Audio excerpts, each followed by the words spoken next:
Bienvenue sur la chaîne Énergie Masculine, la chaîne 100% testostérone. Bienvenue dans ce nouveau podcast.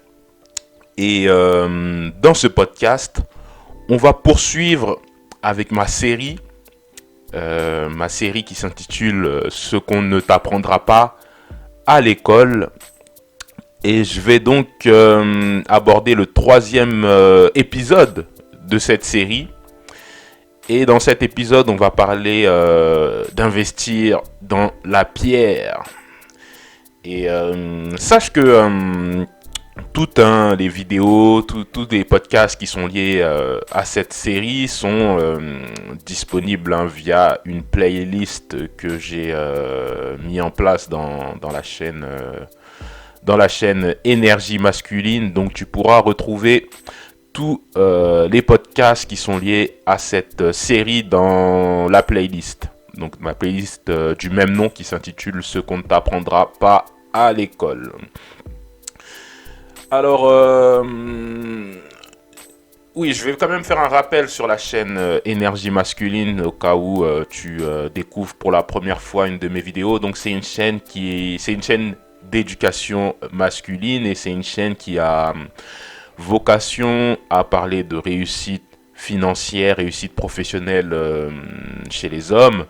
C'est une chaîne qui a également vocation à traiter les sujets qui sont liés aux relations avec la gente féminine. Et dernièrement, et c'est le troisième point de la chaîne, je me veux donc de promouvoir la santé physique et mentale chez les hommes. Donc, on va attaquer le troisième épisode de cette série, donc ce qu'on ne t'apprendra pas à l'école, et on va donc parler d'investir dans la pierre, donc investir dans l'immobilier. Déjà, qui a eu des cours dans sa scolarité à ce sujet, ou qui a eu des profs, des professeurs à l'école qui ont pu vous pousser ou vous donner quelques ficelles pour investir dans l'immobilier? Je crois que c'est rare. Moi, j'ai pas de souvenir d'avoir eu des profs ou des cours sur ce sujet à l'école. Donc, c'est vraiment des sujets qu'on doit apprendre par soi-même, ou c'est un sujet auquel on est initié si on a un entourage, une famille, un entourage familial ou des amis qui nous ont parlé de ce sujet. Mais ce que je voudrais dire par rapport au fait d'investir dans l'immobilier, c'est que pour acquérir du patrimoine, investir dans la pierre, c'est un des leviers les plus importants. Donc, pour l'acquisition de patrimoine, l'immobilier, c'est vraiment un des leviers phares. Mais si on s'intéresse déjà au patrimoine, ce que c'est que le patrimoine, on va dire patrimoine financier d'un ménage ou d'un individu, eh bien le patrimoine, c'est la valeur de tous les biens que tu possèdes en enlevant la dette. Je ne sais pas si dans ton patrimoine, et bien sûr, le patrimoine, il peut être constitué de placements dans l'immobilier, mais il peut être aussi constitué de l'épargne, ça veut dire l'argent que tu as en cash dans ton compte en banque. Ça peut être les voitures, les biens que tu possèdes, les biens matériels que tu possèdes. Bien sûr, il y a le bien immobilier que tu possèdes, mais pour lequel on va déduire tous les crédits qui sont liés, ou en tout cas les encours de crédit qui sont liés à ces biens. On peut également rajouter dans le patrimoine les entreprises que tu peux posséder, ou bien les actions ou les investissements, les placements financiers, donc notamment via la bourse, que tu peux posséder. Donc c'est tout ça, le patrimoine. Ils avaient fait quelques recherches pour savoir un petit peu en France quel était le patrimoine des Français, et ils s'avèrent que le patrimoine, le chiffre que j'avais retrouvé, donc c'était le patrimoine médian. C'était pas le patrimoine moyen, mais c'était le patrimoine médian. Le patrimoine médian Donc c'est-à-dire, c'est le patrimoine qui sépare en deux catégories et égales. Euh, donc, bah, déjà, le patrimoine médian, il s'élevait à, enfin, en 2019, si je ne me trompe pas, 2019 ou 2019, il s'élevait à 117 000 euros. Donc ça veut dire que 50% des Français ont un patrimoine supérieur à 117 000 euros et les 50% restants ont un patrimoine net, qui est inférieur à ces 117 000 euros. Et donc, ouais, donc c'était en 2019. Et donc, en dehors du patrimoine, il y a aussi euh,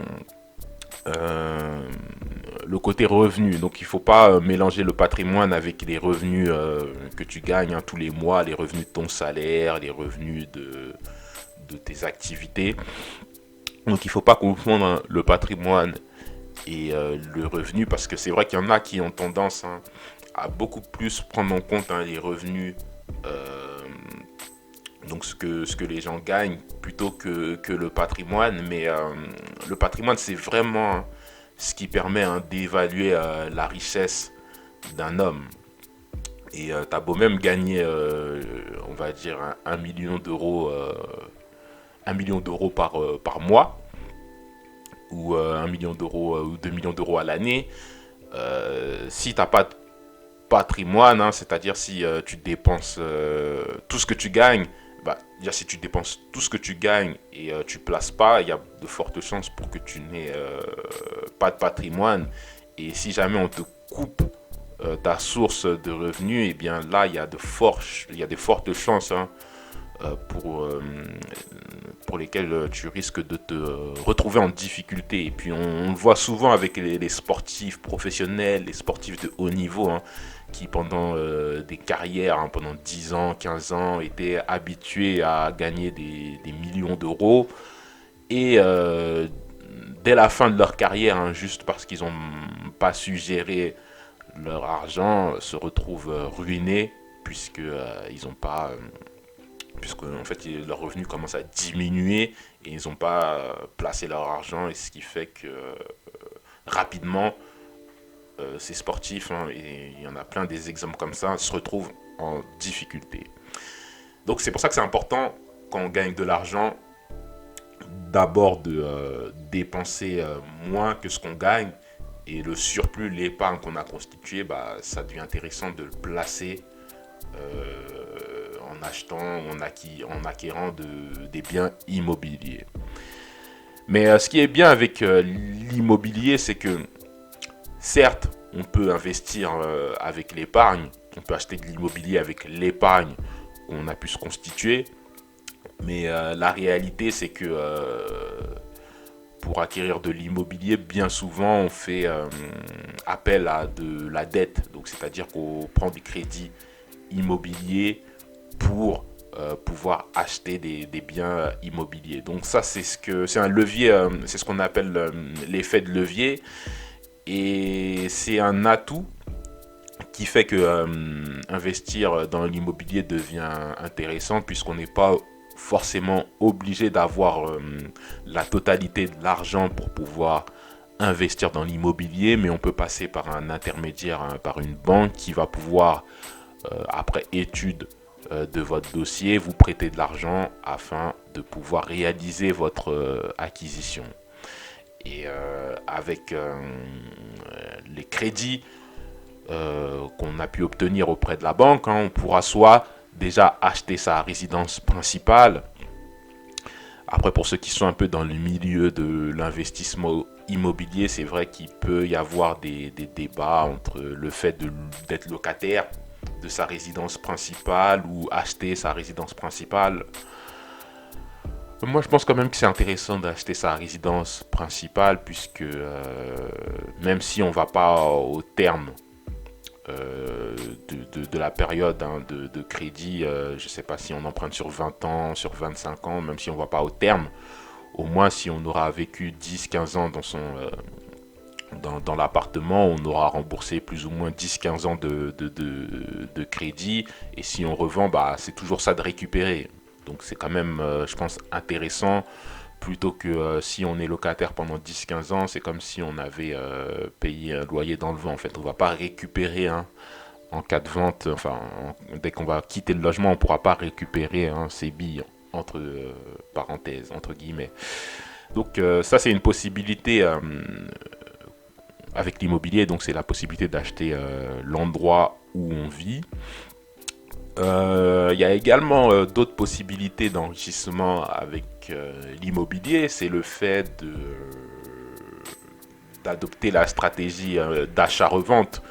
Donc ça consiste à acheter un immeuble, un bâtiment, un logement qui est en ruine et qu'on va pouvoir rénover pour réaliser une plus-value à la revente. Ça c'est vraiment intéressant comme possibilité, mais après ça demande quand même de s'investir un peu plus pour pouvoir réaliser ce type d'opération. Ça demande quand même du travail, déjà du travail de recherche, du travail de se connaître un petit peu en matière de rénovation.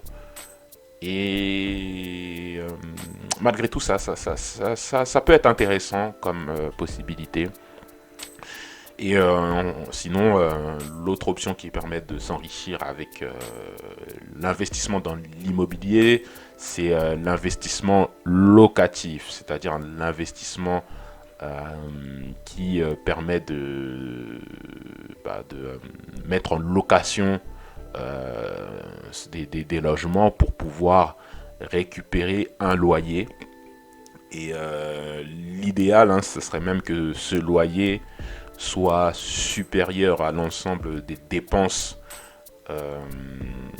qui concernent le logement, c'est-à-dire les dépenses en termes de crédit.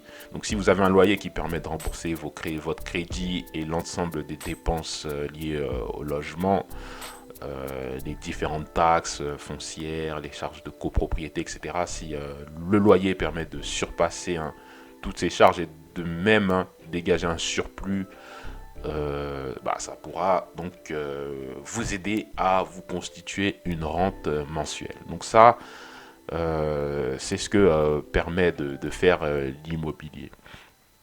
Maintenant, il y a aussi une notion que je voulais aussi évoquer, c'est la notion d'actif et de passif. Notamment pour ça va parler à ceux qui ont lu le livre de Robert Kiyosaki, qui est vraiment un livre à lire